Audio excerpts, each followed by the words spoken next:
नमस्कार, बी चॅनलच्या या विशेष भागामध्ये आपलं स्वागत. 8 जून हा brain tumour day. Tumour, cancer या आजारांविषयी प्रेक्षकांमध्ये जागरूकता यावी हाच ह्या कार्यक्रमाचा हेतू. शरीरातील एखाद्या अवयवाला ट्यूमर आहे असं म्हटलं तरी पायाखालची जमीन सरकते. त्यातून तो ब्रेन ट्यूमर आहे असं म्हटलं तरी विषयच संपला अशी काहींची धारणा असते. ट्यूमर म्हणजे कॅन्सरच अशा भ्रमातही अनेक जण असतात. मग ब्रेन ट्यूमर हा भीतीचा गोळा ठरतो. पण ब्रेन ट्यूमर म्हणजे नेमकं काय, तो कसा होतो, त्यावरील अत्याधुनिक उपचार पद्धती कोणत्या आहेत, याविषयी सखोल माहिती देण्यासाठी आज आपल्या स्टुडिओमध्ये उपस्थित आहेत कोल्हापुरातील प्रथितयश सिद्धांत हॉस्पिटल अँड रिसर्च सेंटरचे डॉक्टर कौस्तुभ वाईकर, जे मेंदूविकार आणि मणक्याचे विशेष तज्ज्ञ. चला तर मग जाणून घेऊया त्यांच्याकडूनच या भीतीच्या गोळ्याविषयी म्हणजे ब्रेन ट्यूमर विषयी. नमस्कार. नमस्कार. आता मला सांगा, ट्यूमर हा ब्रेन ट्यूमर विषयी आपण आता बोलतोय, तर ब्रेन ट्यूमर म्हणजे कॅन्सर आहे का? नव्हे. ब्रेन ट्यूमर म्हणजे गाठ म्हटली जाते. शरीरात जिथे जेव्हा गाठ होते त्याला आपण त्या गाठीचं वर्गीकरण ट्यूमर या अशामध्ये केलं जातं. आणि ती गाठ जर का शरीरात सगळीकडे पसरली म्हणजे त्यानं त्याचे रिप्लिकेट म्हणजे डुप्लिकेट्स बनवले आणि त्यानं तर त्याला कॅन्सर म्हटलं जातं. नाही, म्हणजे मला एक अशी शंका आहे की पेशीची अनियंत्रित वाढ म्हणजे कॅन्सर, त्याची गाठ तिथं होते. मग हे ट्यूमर कशाचा बनतो? तिथेही पेशीच असतात ना त्या? नाही, ट्यूमर आणि कॅन्सर ह्या दोन म्हणजे अगदी सीमारेषेवर असणारे भाग आहेत. जेव्हा पेशींची आपल्या शरीरामध्ये झीज आणि भर सतत होत असते, म्हणजे शरीराची झालेली झीज भरून काढली जाते आणि त्या पेशींच्या स्वरूपात ती वाढ होते. तर काही वेळा पेशी त्या अनियंत्रितरित्या चुकीच्या पद्धतीने वाढतात आणि त्याची गाठ तयार होते, त्याला आपण ट्यूमर म्हणतो. तर बऱ्याच वेळा त्या गाठी त्रास न देणाऱ्या पण असतात. मात्र ती गाठ जर का पसरायला लागली शरीरात इतर भागांमध्ये, इतर अवयवांमध्ये, तर त्याला कॅन्सर म्हटलं जातं. म्हणजे कॅन्सर हे ट्यूमरच्या ॲडव्हान्स प्रकाराचं रूप आहे. अच्छा, म्हणजे प्रत्येक गाठ ही कॅन्सरची गाठ असं असेल नाही, पण त्याचं प्रमाण काय आहे? तसं बघितलं मेंदूमध्ये बघायला गेलं तर म्हणजे 10 लाख लोकांपैकी लोकांमध्ये 5 ते 10 लोकांना ब्रेन ट्यूमर होतो. हां, आणि त्यातले ज्या गाठी आहेत ह्या 20% गाठी ह्या ट्यूमरच्या असतात, 80% गाठी ह्या कॅन्सरच्या असतात. आणि ओव्हरऑल कॅन्सरचं प्रमाण म्हणजे शरीरामध्ये जे काही कॅन्सर होत आहेत त्याच्यामध्ये 2% हे प्रमाण मेंदूच्या कॅन्सरचं आहे किंवा ब्रेन ट्यूमरचं आहे. अच्छा, मग आता ब्रेन ट्यूमर आहे तर त्याची लक्षणं काय आहेत, की आपण ओळखायचं कसं की शरीरामध्ये काय बदल झाले तर आम्ही मेंदू विकार तज्ज्ञाला येऊन भेटावं? बरोबर आहे. बऱ्याच वेळा काय होतं की डोकं दुखत राहणं, चिडचिडपणा येणं आणि तोल जाणं अशा किरकोळ गोष्टींसाठी आपण कन्सल्ट करतो. बऱ्याच वेळा वाटतं की BP झाला असेल, शुगर झाला असेल आणि आपण पेन किलर घेऊन थोड्याशा गोष्टी बघून आपण पुढे जातो. मेंदू हा एक देवानं दिलेला किंवा निसर्गानं दिलेला फार महत्त्वाचा ऑर्गन आहे. मी त्याला म्हणतो की देवानं बनवलेला तो कॉम्प्युटरच आहे. त्याच्यामध्ये हार्डवेअर पण आहे आणि सॉफ्टवेअर पण आहे. आणि बऱ्याच वेळा हार्डवेअरमध्ये दोष यायला आणि सॉफ्टवेअरमध्ये मोठा दोष यायला वेळ लागतो. तोपर्यंत आपल्याला त्याचं निदान होत नाही. मग ते लपून राहतात आणि तो आजार लपून राहिल्यामुळं लवकर त्याचं निदान होत नाही. आणि ज्यावेळी तो अनियंत्रितरित्या वाढतो आणि तो लक्षणं दाखवायला चालू करतो त्यावेळी मात्र पळापळ होती. मग काय होतं, काही वेळा अर्धांगवायू म्हणजे पॅरालिसिस होतो, काही वेळा फिट्स येतात, काही वेळा पेशंट सडन कोलॅप्स म्हणजे कार्डियक अरेस्ट म्हणजे मृत्युमुखी सुद्धा तो पडू शकतो. तर किरकोळ लक्षणापासून टोकाच्या लक्षणापर्यंत लक्षणं आपल्याला आढळून येतात. खरं डॉक्टरांचा सल्ला असा असतो की जेव्हा एखादी डोकंदुखी 1 महिन्यापेक्षा कालावधीपेक्षा तुम्हाला जास्त आहे, त्याच्याबरोबर उलट्याही होत आहेत, चक्कर येते आहे, बॅलन्स जातोय तुमचा किंवा तुम्हाला हातापायाला सतत मुंग्या येत राहत आहेत, बधीरपणा येतोय, त्यावेळी तुम्ही तज्ज्ञ डॉक्टरांचा सल्ला घ्या. अंगावर काढू नका, की जेणेकरून त्याचं निदान आणि उपचार वेळेवर होऊन पटकन त्याचे रिझल्ट्स येतील. म्हणजे ही लक्षणं लगेच दिसणारी नाहीये, बऱ्याच कालावधीनंतर ही लक्षणं दिसू शकतात. मग त्याच्यामध्ये याचं वय आहे का काही, की फक्त वयोवृद्धांना होतो की लहान मुलांनाच होतो, असं काही आहे का? नाही, ट्यूमर आणि हे ब्रेन ट्यूमर हे लहान जन्मलेल्या बाळापासून अगदी वयोवृद्ध माणसालाही होतात. त्याचं वर्गीकरण आम्ही असं केलेलं आहे की लहान मेंदू आणि मोठा मेंदू, की ज्याच्यामध्ये लहान मुलांमध्ये लहान मेंदूच्या गाठी जास्त प्रमाणात आढळतात. त्याचं प्रमाण 100पैकी 40 म्हणजे 40% असं पकडतो. म्हणजे 18 वर्षापर्यंत. 18 वर्षावरील मोठ्या माणसांना मात्र मोठ्या मेंदूचे ट्युमर्स जास्त आढळतात. त्याचं प्रमाण 80 ते 85% आहे. तर ट्युमर हा कुणालाही होऊ शकतो, अगदी जन्मापासून देखील असू शकतो. बरं, त्याचं कारण असं जर तुम्हाला मी विचारलं की आपण म्हणतो की कॅन्सर कसं व्यसनाधीनता, अनुवंशिकता अशी जी काही कारणं आहेत, तसं ब्रेन ट्युमर ह्याच्यासाठी काही कारणं आहेत का? कारण जेव्हा आपण याचा संशोधन शास्त्रज्ञांनी केलेलं आहे, तर त्यांना प्रामुख्यानं काही गोष्टी जेनेटिक्स रिलेटेड आढळलेल्या आहेत. तर जीन्समध्ये होणारे बदल आणि त्यांना प्रोवोक करणारे प्रोवोकेटिंग फॅक्टर्स आहेत. मग अगदी ॲक्सिडेंट म्हणजे मार लागल्यामुळं पण होऊ शकतो. काही केमिकल्सचा वापर म्हणजे अगदी तंबाखू आहे, त्यानंतर अल्कोहोल आहे, किंवा आता आपण पेस्टिसाईड, इन्सेक्टिसाईडचा वापर करतो, ते जे सुद्धा मेंदूपर्यंत जातं आणि त्यातून त्या पेशींची अनियंत्रित वाढ होऊ शकते. तसंच आत्ता सध्या जे मोबाईल टॉवर्स आहेत त्याच्यामुळेही काही प्रमाण ट्युमरचं वाढलेलं आहे असं निदर्शनास येत आहे. म्हणजे हे आहे का, नक्की आहे का की मोबाईलमुळं ब्रेन ट्युमर होऊ शकतो असं आहे का? मोबाईलच्या अतिवापरामुळं आणि मोबाईल टॉवर्सच्या रेडिएशनमुळं ट्युमरची वाढ होती आहे असं लक्षण दिसून येत आहे. बऱ्याच लोकांमध्ये ते आढळलेलं आहे आणि ते हानिकारक आहे. म्हणजे मोबाईल थोडा लांब असलेलाच बरं आहे. मी तुम्हाला सांगेन की आता आपण ह्या छोट्या छोट्या लक्षणांना घेऊन डॉक्टरांकडे गेलो तर तिथं गेल्यानंतर पहिल्यांदा काय सांगतात की आपल्याला टेस्ट कराव्या लागते. तर त्या टेस्ट कशा पद्धतीच्या असतात, म्हणजे निदान होण्यासाठी कशा पद्धतीच्या टेस्ट असतात? बऱ्याच वेळा काय होतं की पेशंट क्लिनिकली जेव्हा आम्ही चेक करतो तर किरकोळ स्वरूपामध्ये सुरुवातीची लक्षणं असतील तर ते आम्हालाही शोधणं अवघड होऊन जातं की नेमकं मेंदूमध्ये गाठ आहे का नाही हे वरून सांगणं अवघड आहे. मात्र त्याचा सोपा मार्ग जो आहे, आता आपल्याकडे ज्या तपासण्या उपलब्ध आहेत त्याच्यामध्ये CT स्कॅन आणि MRI स्कॅनचा वापर करून आपल्याला त्या गाठींचं लोकेशन म्हणजे ती नेमकी कुठे आहे, कशा प्रकारची गाठ आहे, त्याचा रक्तपुरवठा कसा आहे, अशा बऱ्याच गोष्टी आपल्याला निदान करण्यासाठी उपलब्ध होतात. तर मेनली CT स्कॅन आणि MRI स्कॅन या 2 तपासण्यांचा वापर आपण त्यासाठी करतो. आणि मग त्याच्यानंतर एखाद्याला समजलं की हा ब्रेन ट्युमर आहे तर मग आपण काय करायचं? पहिली गोष्ट घाबरून जायची काही गरज नाही आहे. पूर्वी असं असायचं की कोल्हापूरच्या ज्या वैद्यक क्षेत्राची जी प्रगती आहे, तर गाठ झाली की मग मुंबईला जाऊया, पुण्याला जाऊया, बाहेर जाऊया, तिथे उपचार घेऊया अशा गोष्टी व्हायच्या. तर तसं नाही आहे. गेले 25-30 वर्ष कोल्हापूरमध्ये यशस्वीरित्या या आजारांचे उपचार होत आहेत. तर त्याचं वर्गीकरण करणं फार गरजेचं आहे.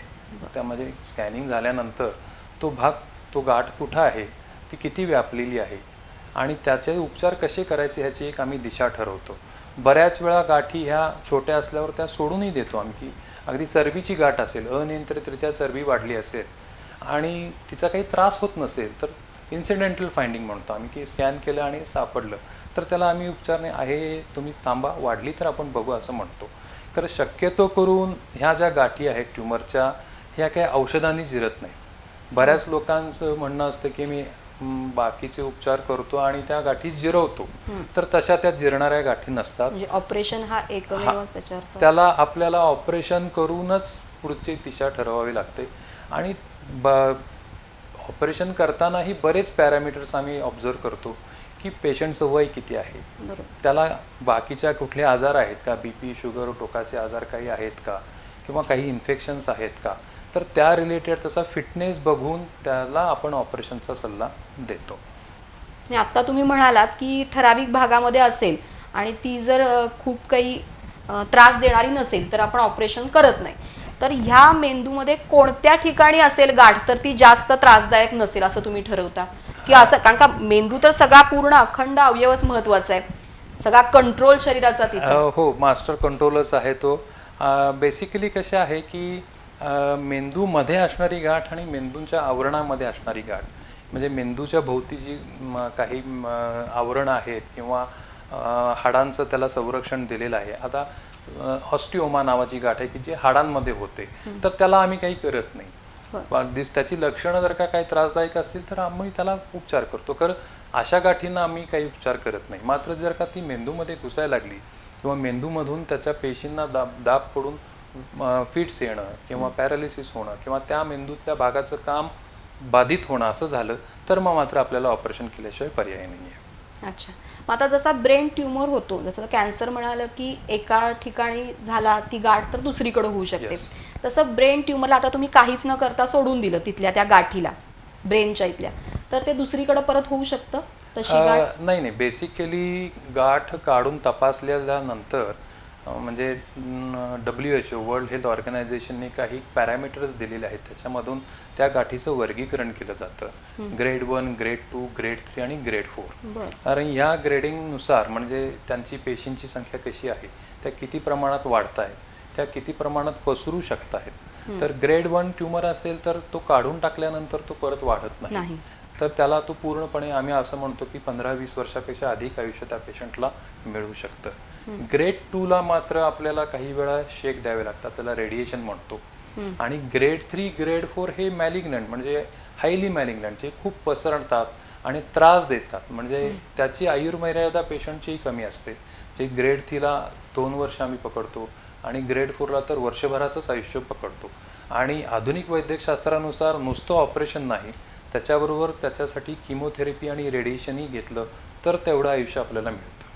तर महत्त्वाची गोष्ट आहे की गाठ कुठे आहे, गाठीचा प्रकार कोणता आहे, म्हणजे ग्रेडेशन्स त्याचं कसं आहे, त्याच्यानुसार आपल्याला उपचार करावे लागतात. जर का एखादी छोटीशीच गाठ आहे, अगदी 2 मिलीमीटर 3 मिलीमीटरची आहे आणि ती चरबी सदृश दिसती आहे किंवा जी बिनाईन म्हणतो आम्ही त्याला, ज्याच्यामध्ये ती पसरण्याचे चान्सेस कमी आहेत, तर किंवा कॅन्सर सदृश गाठी आहेत, त्याला काही असतात आवरणांच्या, म्हणजे डर्माइड, इपिडर्माइड किंवा पोलॉइड सिस्ट असं म्हणतो. तर त्या छोट्या असतील तर आम्ही त्याला हात लावत नाही, जर का त्या वाढल्या, त्रास द्यायला लागल्या तरच आपण काढतो. मग आता ती जी छोट्यातली छोटी गाठ असते ती किती मोठी होऊ शकते, जी त्रासदायक नसते किंवा त्याची लक्षणं जाणवायला खूप वेळ लागतो? हा, अगदी बरोबर आहे की नेमकं लोकेशन त्याचं कुठं आहे. आणि म्हणजे अगदी खिंडीत गाठल्यासारखं झालं तर त्रास होणारच, म्हणजे त्या बॉटल नेक सारखं झालं तर तिथं गाठ असेल तर ती लगेच लक्षणं दाखवते. काही वेळा मेंदूच्या पाण्याच्या पिशवीमध्ये गाठी होतात आणि त्या दिसून येत नाहीत आपल्याला, हळूहळू वाढतात आणि मग मोठ्या प्रमाणात झाल्यावरती लक्षणं दाखवतात. जे सायलेंट ट्यूमर्स आम्ही त्याला म्हणतो की ती लवकर निदान पण होत नाही आणि पेशंटला त्याचा त्रासही होत नाही. तर ज्यावेळी त्या मोठ्या होतात त्यावेळी मात्र त्या त्रास द्यायला चालू करतात. तर शक्यतो करून 1 सेंटीमीटरपेक्षा छोट्या ज्या गाठी आहेत त्यांना आम्ही छोट्याच म्हणतो. 1 सेंटीमीटरपेक्षा मोठ्या असतील तर त्या मोठ्याच म्हटल्या जातात आणि त्याचे उपचार तातडीनं करणं गरजेचं भागतं. ब्रेन ट्यूमर विषयी मी असंही ऐकलं होतं की खरं तर हा आजार भारतात नव्हताच, तर म्हणजे पूर्वीपासून आलेला आहे काही आपलं आधुनिक तंत्रज्ञान आणि त्याच्यामुळे साईड इफेक्ट म्हणून हा आजार झाला, असं काही आहे का? नाही, आपले तसा गैरसमज होता की भारतीय लोकांना ब्रेन ट्यूमर होत नाही आहेत किंवा नव्हते आणि आपल्याकडं हा आजार दुर्मिळ होता, असं नाही आहे. आपण जसं स्वातंत्र्य मिळाल्यानंतर वैद्यकशास्त्रानं जशी प्रगती केलेली आहे, वेगवेगळ्या आजारांची लक्षणं त्याचं वर्गीकरण करण्यात आलेलं आहे. तर जसं युरोपियन्स, आफ्रिकन्स लोकांना जेवढा त्रास आहे तेवढाच त्रास आपल्यालाही होत आहे. आणि एवढ्या मोठ्या पॉप्युलेशनमध्ये तसं प्रमाण ही जर का 5 ते 10 पेशंट 10 लाखामध्ये पकडले तर आपली पॉप्युलेशन खूप मोठं आहे आणि त्यामुळे संख्याही त्याची मोठी आहे. मुद्दा असा आहे की ब्रेन ट्यूमरचा पेशंट हा नुसता एक पेशंट म्हणून नाही आहे, कॅन्सरचा पेशंट ते संपूर्ण कुटुंब बाधित करतो. त्याची आयुर्मर्यादा कमी होते, त्याची प्रोडक्टिव्हिटी कमी होते आणि सोसायटीच्या दृष्टीनं तो एक प्रकारचा बर्डन होऊन बसतो. त्यामुळे त्याचे योग्य निदान, वेळेवर उपचार होणं फार गरजेचं आहे. नाही, आणि मी असंही ऐकलं की एकदा काय बायोप्सी वगैरे केली की मग ते जास्त प्रमाणात वाढतं किंवा एकदा का मेंदूचं ऑपरेशन केलं तर त्यातनं तो रुग्ण बरा होतच नाही, मग कशाला करायचं, मग त्याच्या वाचा, श्रवण इंद्रियांवर सुद्धा खरं तर फरक पडतो. पण बरीच लोक गावाकडची वगैरे मी बघितली की मेंदूचं ऑपरेशन करून घ्यातनं काही बरं होणार नाही आहे तर ते न केलेलंच बरं. मुळात शरीरातला इतर अवयवांचा गाठी कॅन्सर आणि मेंदूची गाठ कॅन्सर यात उपचारांमध्ये फार फरक आहे. जशी स्तनांमध्ये गाठ असेल किंवा हातापायावर गाठ असेल तर वरच्यावर त्याची बायोप्सी घेता येते, म्हणजे त्याचा तुकडा काढून आपण तपासायला पाठवता येतो. खरं मेंदूमध्ये कवटी असल्यामुळे कवटी फोडून मग आत जाऊन बायोप्सी घेण्यापेक्षा किंबहुना त्याचं एकदा ऑपरेशन करायचं, परत एकदा ऑपरेशन करायचं असं शक्य होत नाही बऱ्याच वेळा. तर त्याचं वन्स फॉर ऑल म्हणजे एकदाच आम्ही तो निर्णय घेऊन क्रॅनोटॉमी म्हणजे कवटी ओपन करून ती गाठ काढून टाकणं आपल्याला फायद्याचं ठरतं. म्हणजे मेंदूला जर गाठ असेल तर त्याची बायोप्सी करत नाही.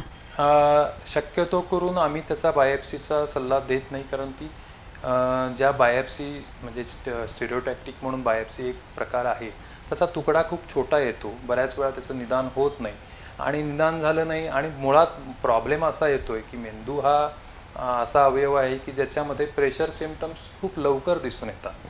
म्हणजे ज्याला आमच्या वैद्यकशास्त्रामध्ये कवटी एकदा भरून आली म्हणजे टाळू एकदा भरून आला की तो रिजिड बॉक्स आहे, त्याच्यामध्ये जागा नाही आहे. मग मेंदू, रक्त आणि मेंदूतलं खेळणारं पाणी, खेळणारं रक्त आणि खेळणारं पाणी ह्याचं प्रमाण फिक्स आहे. म्हणजे ऑलमोस्ट 1400 ते 1500 ग्रॅमचा मेंदू आणि एक 50 ml सर्क्युलेटिंग ब्लड आणि 50 ml सर्क्युलेटिंग फ्लुइड, ज्याला सेरेब्रोस्पायनल फ्लुइड आम्ही म्हणतो, याचं प्रमाण फिक्स असतं. आणि जेव्हा एखादा भाग वाढतो, म्हणजे आता ट्यूमरच्या स्वरूपात मेंदू वाढला किंवा रक्तस्राव झाला किंवा पाण्याचं प्रेशर वाढलं, तर ते लगेच मेंदूतल्या काही जे नाजूक भाग आहेत, ज्याला इलोकंट्स एरिया म्हणतो आम्ही, जिथं श्वासाचं केंद्र आहे, शुद्धीचं केंद्र आहे, हृदयाचं केंद्र आहे, त्याच्यावर दाब द्यायला चालू होतात आणि त्यामुळं जीवाला अपाय होतो. बाकीच्या कॅन्सरमध्ये तो लवकर होत नाही, मात्र या कॅन्सरमध्ये, या ट्यूमरच्या मेंदूच्या ह्याच्यामध्ये तो लगेच होतो आणि पेशंट म्हणजे अर्धांगवांगी होणं आणि तो बेड रेडून होऊ शकतो. त्यामुळं त्याचं निदान लवकर करून लवकर उपचार करणं आम्हाला गरजेचं ठरतं. त्यामुळे बायोप्सीसाठी वेळ वाया न घालवता आम्ही त्यांना परमनंट सल्ला देतो की तुम्ही ऑपरेशनच करून घ्या.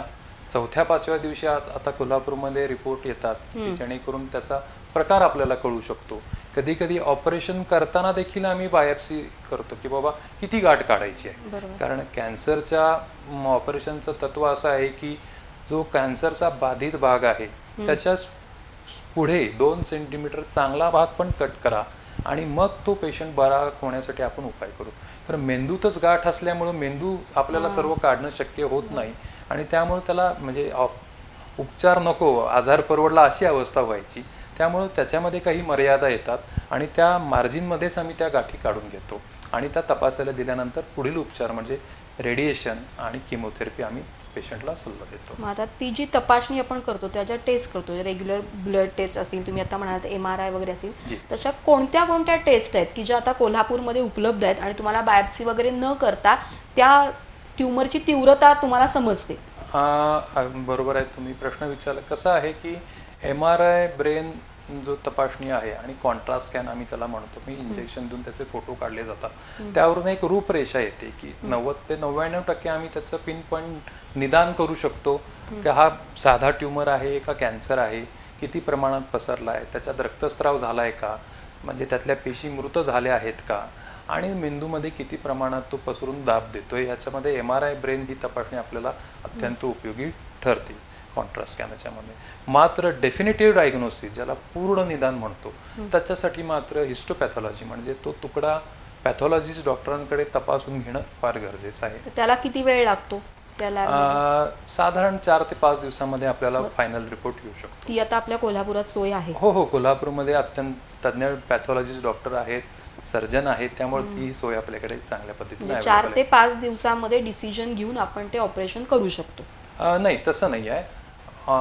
MRI मध्ये आपल्याला गाठी दिसत आहेत, त्याचं ऑपरेशन करून गाठ पूर्णच काढतो आम्ही. ती गाठ तपासायला दिल्यानंतर त्याचे पूर्ण निदान म्हणजे हा कॅन्सर आहे काय साधे गाठ आहे. जर का साध्या गाठी असतील म्हणजे ग्रेड 1 ट्यूमर आम्ही ज्याला म्हणतो, तो पूर्ण बरा झाला म्हणजे त्याच्यासाठी परत काय आपल्याला ऑपरेशन करण्याची गरज भासत नाही.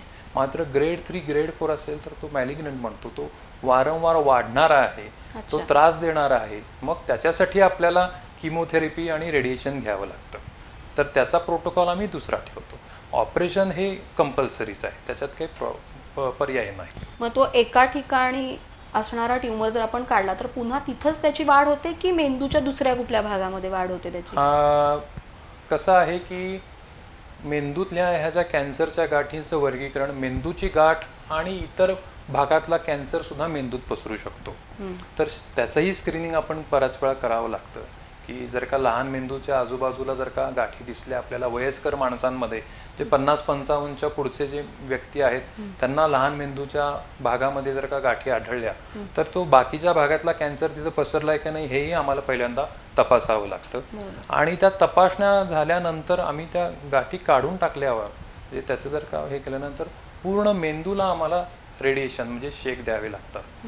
आणि किमोथेरपी म्हणजे जी काही इंजेक्शन्स आहेत त्यांची म्हणजे काय, ज्या पेशी अनियंत्रितरित्या वाढत आहेत त्यांची वाढ थांबवणं गरजेचं आहे आणि त्या मुळासकट त्यांचा नायनाट करणं गरजेचं आहे. त्याच्यासाठी आपण हे उपचार करतो. म्हणजे हे अत्याधुनिक उपचार पद्धतीमध्ये ह्या गोष्टी आहेत, हो. रेडिएशन आणि हो, हे. हो. मग त्याचा इतर शरीरावर काही इफेक्ट होतो का जे आपण मेंदूला देतो तेव्हा? शेवटी थोडा म्हणजे जसं फायदे आणि तोटे उपचार पद्धतीचे आहेतच, तर फायदे जास्त असल्यामुळे आपण पेशंटला ते ॲडव्होकेट करणं गरजेचं आहे. कारण याच्यामध्ये क्वालिटी ऑफ लाईफ राहणं फार गरजेचं आहे आणि क्वालिटी ऑफ लाईफ बरोबर लाईफ स्पॅन वाढणं म्हणजे आयुर्मर्यादा पेशंटची वाढवणं हे दोन महत्त्वाचे टार्गेट्स आपल्याला आहेत. त्यामुळं आपल्याला त्या गोष्टी स्वीकाराव्या लागतात. बऱ्याच वेळा काय होतं की रेडिएशनमुळं केस गळणं, तो भाग जळणं म्हणजे तिथं उष्णता निर्माण होणं, उलट्या होणं, त्याला रेडिएशन इंड्युस्ड आपण काही आजार म्हणतो. तर त्या गोष्टी सोसायला त्याच्यासाठी आपल्याला उपचार देता येतात आणि ते माइल्ड असतात. शक्यतो करून 1-2% लोकांना त्याचा जास्त त्रास होतो. किमोथेरपीची जी काही गोळ्या इंजेक्शन्स आहेत त्याचाही पेशंटला त्रास होतो. सेम म्हणजे ज्या पेशी वाढणार आहेत शरीरात, ज्या ज्या भागामध्ये पेशी वाढतात, आता रोज आपलं रक्त तयार होतं, मग ते रक्त तयार होणं बोन मॅरो सप्रेशन म्हणतो आम्ही त्याला, त्याचं काही गोष्टी होतात. खरं ओव्हरऑल या सर्व ट्रीटमेंटचे फायदे जास्त असतात. त्यामुळं आपण पेशंटला ते ॲडव्होकेट करतो, ते तुम्ही करून घ्या. हा म्हणजे हा काही लोकांचा जो समज आहे की एकदा का मेंदूचं ऑपरेशन झालं तर त्यातनं काही बरा होत नाही वगैरे, असं काही नाही. ते त्या ट्युमरच्या प्रकारावर अवलंबून आहे, आपण जे उपचार करणार आहे त्याच्यावर अवलंबून आहे. अगदी बरोबर. तर साधारण हा कालावधी किती असतो? ते ऑपरेशन होणं, त्याच्यानंतर ते रेडिएशन आणि बाकीच्या ज्या केमोथेरपी वगैरे, हा कालावधी किती असतो? हा, शक्यतो करून ऑपरेशन झाल्यानंतर पेशंटचे ज्यावेळी आम्ही टाके काढतो, साधारण 8 ते 15 दिवसाच्या कालावधीमध्ये आम्ही ते टाके काढल्यानंतर बायोप्सीचा रिपोर्ट बघून आम्ही त्यांना पुढच्या ट्रीटमेंटला पाठवून देतो की जेणेकरून तुम्ही रेडिएशन आणि किमोथेरपी घेऊ शकता. मग 1.5 महिने ते 2 महिने तो कालावधी असतो. काही वेळा मग मंथली काही किमोथेरपीच्या सायकल्स दिल्या जातात. 6 महिन्यापर्यंत आपण ते उपचार करतो. एकतर तो मेंदूच्या भागात असतो ट्युमर, हो. कॅन्सरचा असेल किंवा रेग्युलर ट्युमर असेल, तर त्याच्यामुळे आपण जसं म्हणतो की वाचा, श्रवण, सगळ्या इंद्रियाचा कंट्रोल तिथं आहे. तर ते ऑपरेशन केल्यानंतर असं होऊ शकतं का की आपल्या त्या वाचा इंद्रियांवर किंवा श्रवण इंद्रियांवर किंवा नजरेवर त्याचा काही परिणाम होतो का? त्याचे चान्सेस कमी असतात? नाही, अगदी योग्य प्रश्न विचारला आहे. त्या गाठीचा साईड इफेक्ट म्हणजे काही दुष्परिणाम आपल्याला पेशंटला जाणवतोच. त्याच्यासाठीच तो दवाखान्यात आलेला असतो. बरोबर. तो डॉक्टरांकडे येतो, तो सांगतो की दृष्टी माझी गेली आहे किंवा ऐकायला कमी येतंय, बॅलन्स जातोय, फिट्स येत आहेत किंवा पॅरालिसिस किंवा ताकद कमी झाली. अशा मेंदूमध्ये ज्या भागामध्ये जे काम नेमून दिले ते जर का डॅमेज झालं की तो सिमटम्स तो घेऊन पेशंट येतोच. तर आत्ताच्या आधुनिक वैद्यकशास्त्राचं हेच क्रेडिट आहे की ते आपण यशस्वीरित्या काढून घेणं आणि तो भाग रिस्टोअर करणं. म्हणजे तो परत पॅरालिसिस झालेला असेल तर तो परत कव्हर व्हावा. अगदी आम्ही 100 पैकी 100 मार्क पडाव्या अपेक्षा बाळगत नाहीये, कारण 90-95% तो कव्हर व्हावा, पेशंटला त्याचं क्वालिटी ऑफ लाईफ मिळावं आणि लाईफ स्पॅन देखील त्याचा वाढावा. नाही, म्हणजे मला विचारण्याचा हेतू हा होता की मेंदूचं ऑपरेशन केलं तुम्ही, हो. पण आता तर त्या वाचावर किंवा त्याच्या दृष्टीवर परिणाम झालाय. मग त्या एका ऑपरेशन मध्ये तो दोषही घालवता येतो का? पुन्हा मग परत दृष्टीचं वेगळं, नाही, वेगळे काही उपचार करावे लागतात? नाही, असं आहे की सर्व संवेदना आणि ज्या काही गोष्टी आहेत आपल्या शरीराच्या त्या मेंदूकडेच जातात आणि जिथे दोष आहे त्या रिलेटेड त्याचे लक्षणं आपल्याला आढळतात. म्हणजे तुम्ही आता म्हणाला की आता ऑप्टिक नर्व आहे म्हणजे जी डोळ्याची नस आहे तिथं गाठ असेल तर त्या भागामध्ये तो दोष होणार, ते काढून टाकल्यानंतर तो रिकवर होण्याचे चान्सेस आहे. की आता जे मेमरीचं केंद्र आहे, जेव्हा आम्ही ढोबळमानानं वैद्यकशास्त्रामध्ये डावा मेंदू, उजवा मेंदू, तर डावा मेंदू जास्त शक्तिशाली आहे, तो उजव्या बाजूला कंट्रोल करतोय. म्हणजे मेंदूचे जे 5 लोब केलेले आहेत म्हणजे frontal lobe, temporal lobe, parietal lobe, occipital lobe, हे इन्सुलर लोब, हे ह्या लोबमध्ये म्हणजे ह्या मोठ्या मोठ्या डिव्हिजन्समध्ये तो कुठे गाठ आहे आणि त्या भागांचे काही फंक्शन्स आपण एकत्रितरित्या दिलेले आहेत आणि पूर्ण मेंदू फक्त एकत्रितरित्या काम करतो. तर जिथे गाठ आहे किंवा ज्या भागाचं फंक्शन आहे ते थोडं डिस्टर्ब होतं आणि ऑपरेशन केल्यानंतर ते रिस्टोर होऊ शकतं. हा, म्हणजे पुन्हा त्याच्यासाठी वेगळे काही ऑपरेशन वगैरे करण्याची गरज नाही. जिथून त्याची यंत्रणा बिघडलेली असते बरोबर तिथूनच ते रिपेअर होणार. तिथूनच ते रिपेअर होणार. करेक्ट. ठीक आहे. मग आता आपल्या सिद्धांत हॉस्पिटलमध्ये अत्याधुनिक उपचार पद्धती कोणत्या आहेत की तिथं जर आम्ही आलो, आम्हाला काही लक्षणं जाणवतात म्हणून आम्ही तिथं आलो, तर तिथं टेस्ट पासून सगळ्या गोष्टींची पूर्तता केली जाते? हो, अगदी बरोबर आहे. मुळात काय आहे की पेशंटचं योग्य निदान आणि योग्य उपचार व्हावं ही आमची अपेक्षा आहे.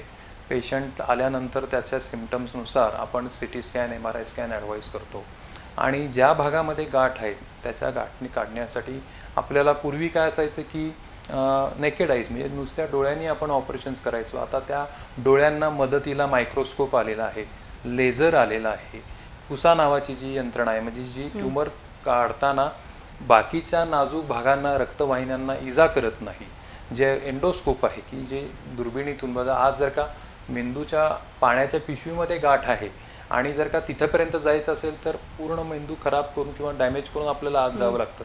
तसं न करता एका छोट्याशा छिद्रातून म्हणजे होलमधून आम्ही दुर्बीण घालून तिथं जाऊन त्याचा तुकडा काढू शकतो किंवा ती गाठ पूर्णपणे काढून घेऊन किंवा ती जाळू शकतो.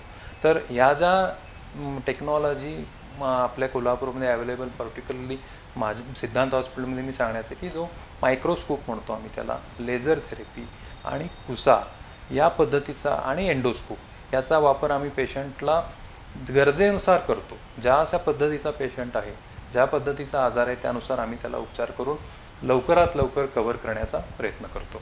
म्हणजे जी जागतिक तंत्रज्ञानानं आपण जे हे केलेलं आहे, प्रगती केलेली आहे, त्यातली सगळ्यात प्रगतीची उपचार पद्धती आपल्या कोल्हापूरमध्ये उपलब्ध आहे. 100% आहे.